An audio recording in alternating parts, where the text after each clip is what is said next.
I am standing in a law office holding a stack of papers that makes my hands shake. Not from fear, but from disbelief. The letterhead reads clear as day, a lawsuit against me, filed by Gerald and Patricia Walker, my parents. They are suing me because I refused to sell my apartment to fund my sister Diane's messy divorce. This is not some nightmare I can wake up from. This is real. And it started 3 months ago, when a simple phone call turned my entire world upside down. Before I tell you how my own family dragged me to court over something that was rightfully mine, I want to know where you are watching from. Drop your location in the comments, hit that like button, and subscribe, because this story about family betrayal and the justice I served will show you exactly what happens when parents choose favoritism over fairness. My name is Nicholas, and I am 30 years old. I work as a software engineer in Seattle, Washington, pulling in a decent salary that took years of grinding to achieve. I did not come from money. I came from a middle-class family where my father Gerald worked as a teacher until he retired 5 years ago, and my mother Patricia stayed home to manage the household. We lived in a modest 3-bedroom house in Tacoma, nothing fancy but comfortable enough. Then there is my sister Diane. She is 5 years older than me, and from the moment I could form memories, I knew she was the favorite. Not in subtle ways, but in obvious, glaring ways that shaped my entire childhood. When Diane wanted a car for her 16th birthday, our parents bought her a used Honda Civic. When I turned 16, they told me to get a part-time job if I wanted wheels. When Diane went to college, they paid her tuition in full at the University of Washington. When it was my turn, they said they had already spent their savings, and I would need to figure it out myself. So I did.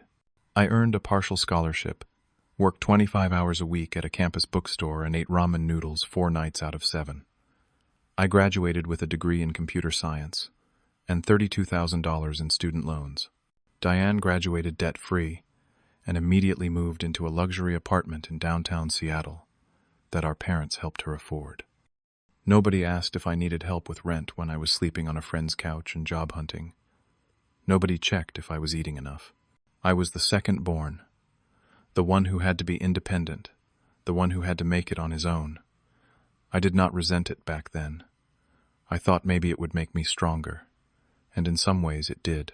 By the time I turned 25, I had paid off half my student loans and saved enough for a small emergency fund. By 28, the loans were gone. By 29, I had a down payment ready. I wanted something that was mine, something nobody could take credit for, something that proved I did not need anyone to hand me success.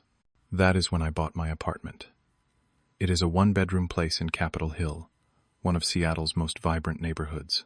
The building is older, built sometime in the 1980s, but the unit has been renovated with newer appliances and hardwood floors. The kitchen is tiny, just big enough for one person to cook without bumping into the counters. The living room has a large window that faces east, letting in morning light that wakes me better than any alarm. But the best part is the balcony. It is narrow, barely wide enough for 2 chairs, but it overlooks the city skyline. On clear days, I can see Mount Rainier in the distance. I paid $350,000 for it. I put down $70,000 that I had saved over 5 years. The mortgage payments are steep, about $2,000 a month, but manageable on my salary. I spent weekends painting the walls a warm gray, assembling furniture from flat-pack boxes, and hanging photos of places I had traveled to on my own dime. This apartment was not just a home, it was proof. Proof that I could build something without my family's help. Proof that I was capable. Proof that I mattered. For the first time in my life, I felt proud of something that was entirely mine. Diane, meanwhile, was living a completely different life. At 28, she married Stephen, a businessman who owned a chain of car dealerships across Washington state. Their wedding was extravagant. It took place at a vineyard in Woodinville, with 200 guests, a live band, and a reception that lasted until 2 in the morning.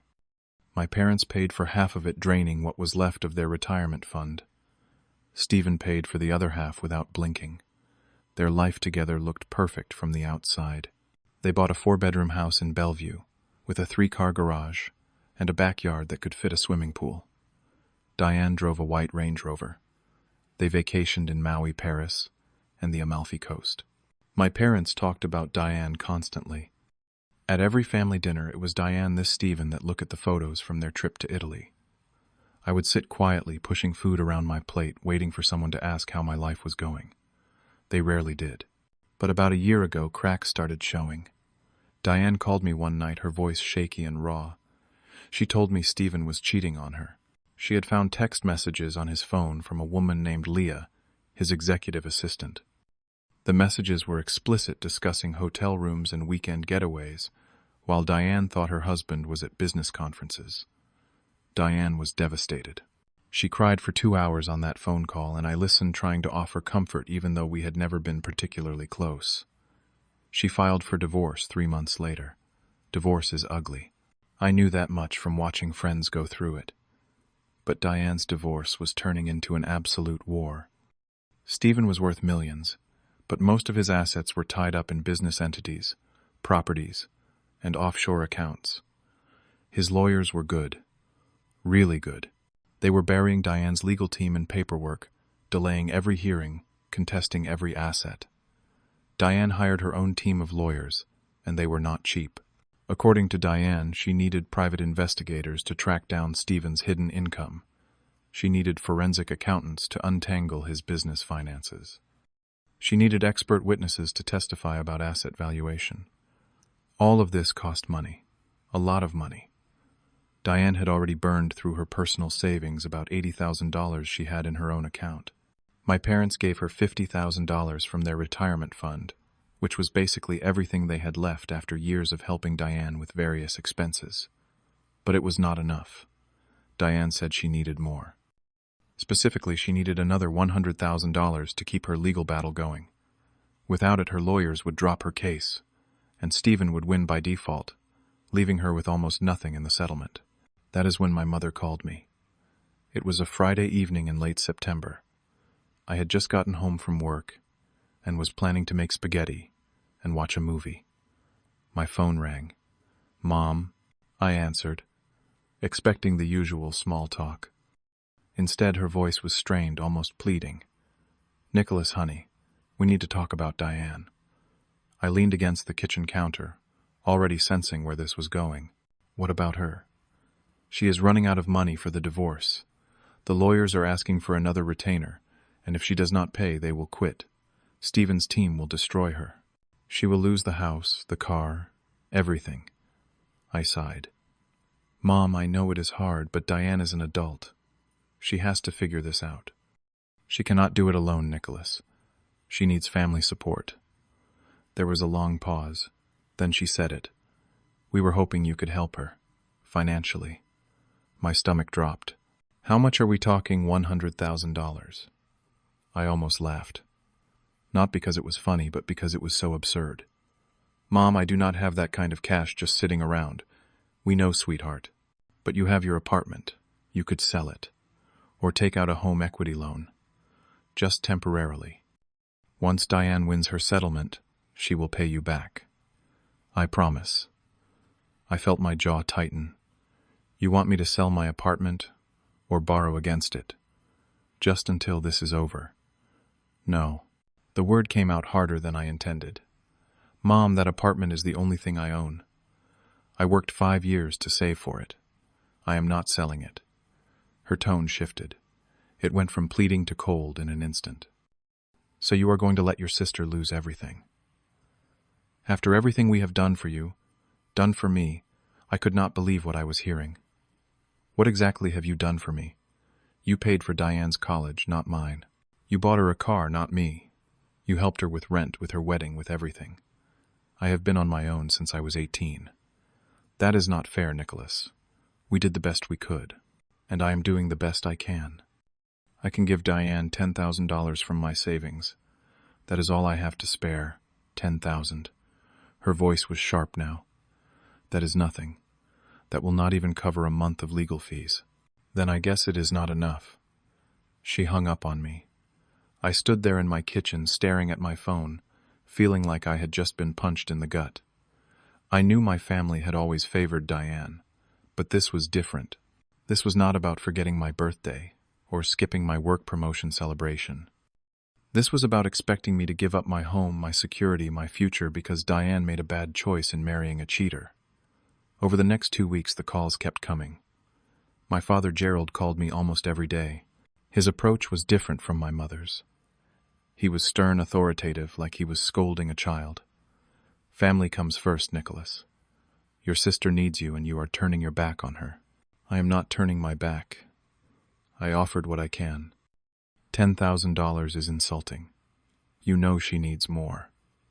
Then she should ask Stephen for a fair settlement, or downsize her expectations.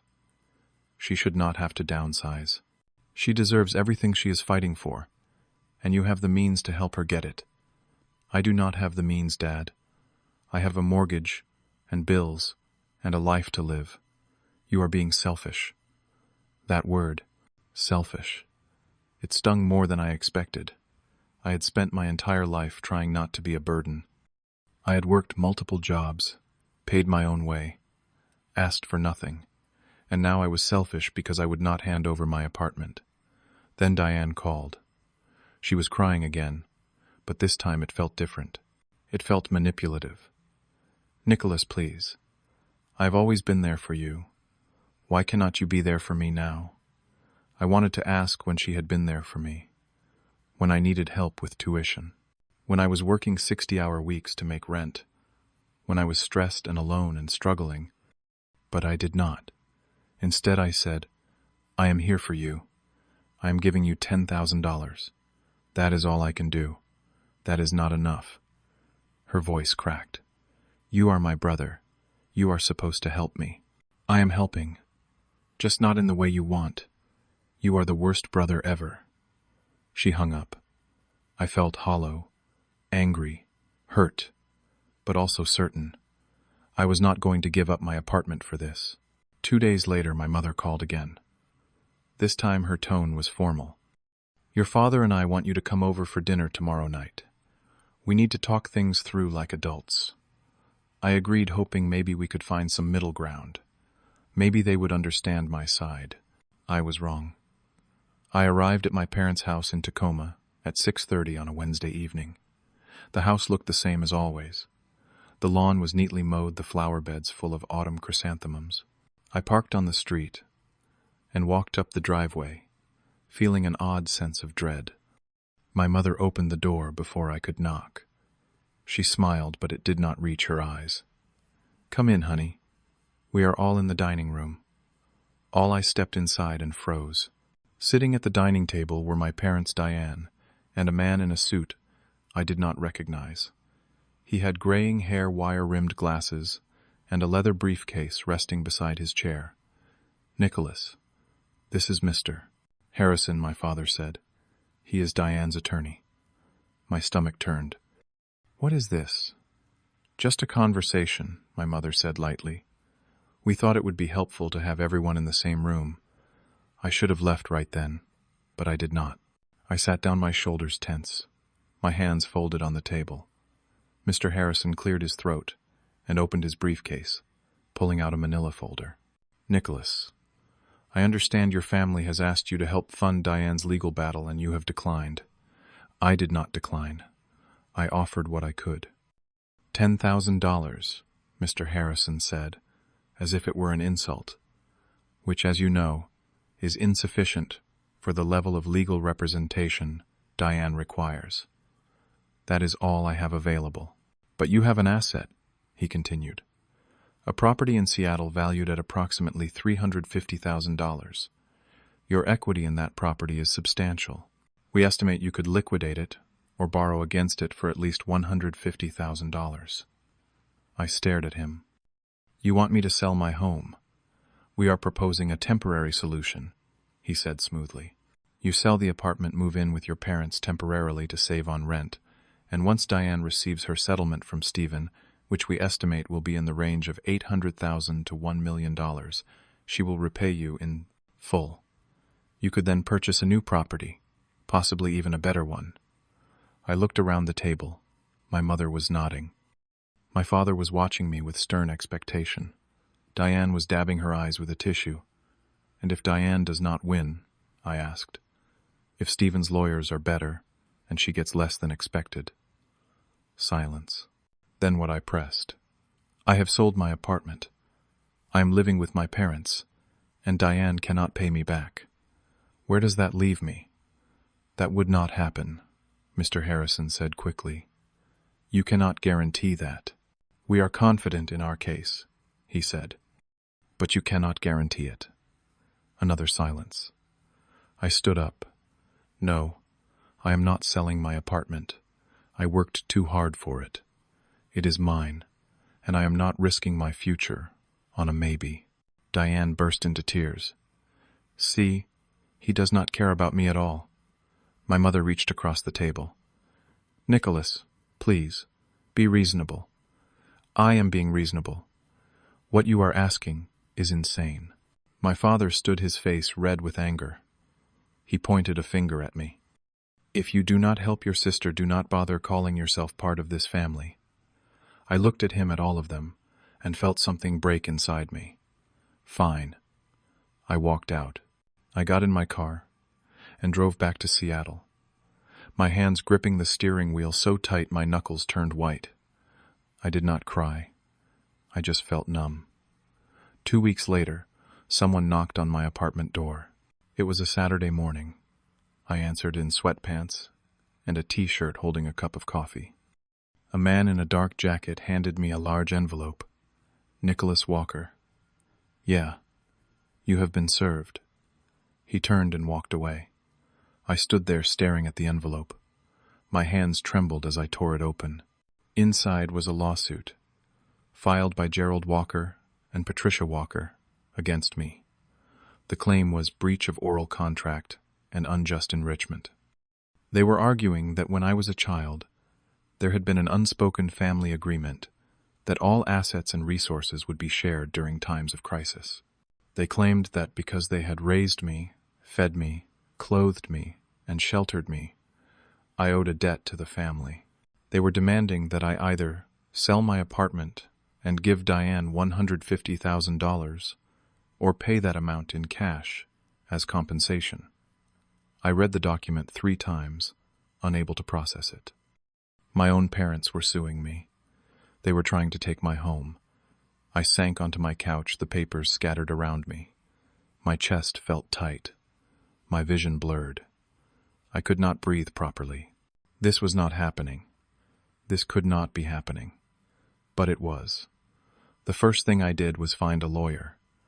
I could not afford to mess this up. I asked a coworker for a recommendation, and she gave me the name of Catherine Ross, a family law attorney who had a reputation for being sharp and thorough. I called her office the next morning and scheduled a consultation. Catherine's office was in downtown Seattle on the 15th floor of a glass building with a view of Elliott Bay. She was in her mid-40s with short auburn hair and a no-nonsense demeanor. She shook my hand firmly and gestured for me to sit. I handed her the lawsuit. She read through it slowly, her expression shifting from neutral to incredulous. "This is absurd," she said finally. "Can they actually do this?" I asked. "They can file a lawsuit. Anyone can file a lawsuit. But winning it, that is a different story." She leaned back in her chair. "The claims they are making have no legal basis. There is no such thing as an implied family contract over personal assets. You purchased that apartment with your own money. Your name is on the deed. They have no claim to it. So I will win, most likely. But here is the problem. Even frivolous lawsuits take time and money to fight. They are hoping you will settle just to make it go away. I am not settling." She smiled slightly. "Good. Then we fight." Over the next week, Catherine filed a response to the lawsuit, denying all claims and requesting that the case be dismissed. But she also advised me to go on the offensive. "If your family is willing to sue you, they are playing dirty," she said. "We need to know everything. About Diane's finances, about your parents' situation, about this whole divorce case. The more we know, the stronger our position." I hesitated. "You want me to investigate my own family. I want you to protect yourself.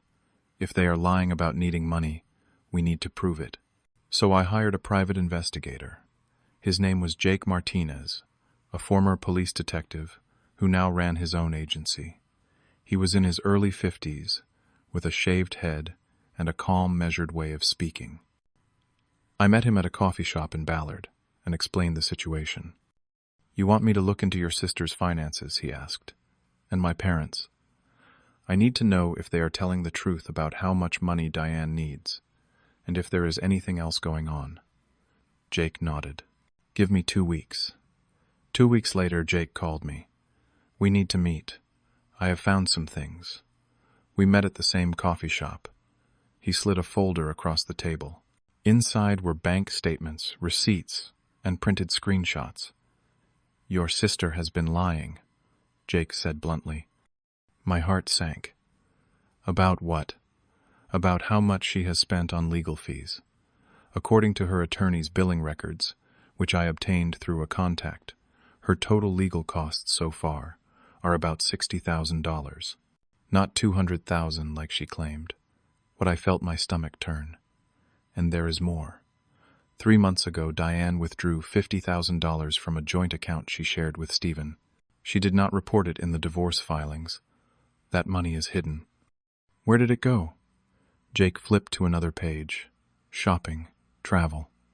She took a trip to Los Angeles with a friend and stayed at a 5-star hotel. She bought designer handbags, shoes, dinners at expensive restaurants. She has been living like she is still rich while crying poor to your family. I could not speak. I just stared at the documents. "And your parents," Jake continued. "They took out a second mortgage on their house 6 months ago, $75,000. They gave that money to Diane. They are now deeply in debt, and they are panicking. That is why they are coming after you. They have nothing left, and they are desperate." I felt sick. My entire family had been lying. Not just to me, to everyone. "There is one more thing," Jake said. "Diane's divorce was settled 2 weeks ago." I looked up sharply. What Stephen agreed to pay her $120,000 as a lump sum settlement. She signed the papers. The divorce is done.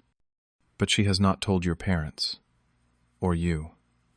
I could not breathe. Diane had already won her settlement. She already had the money.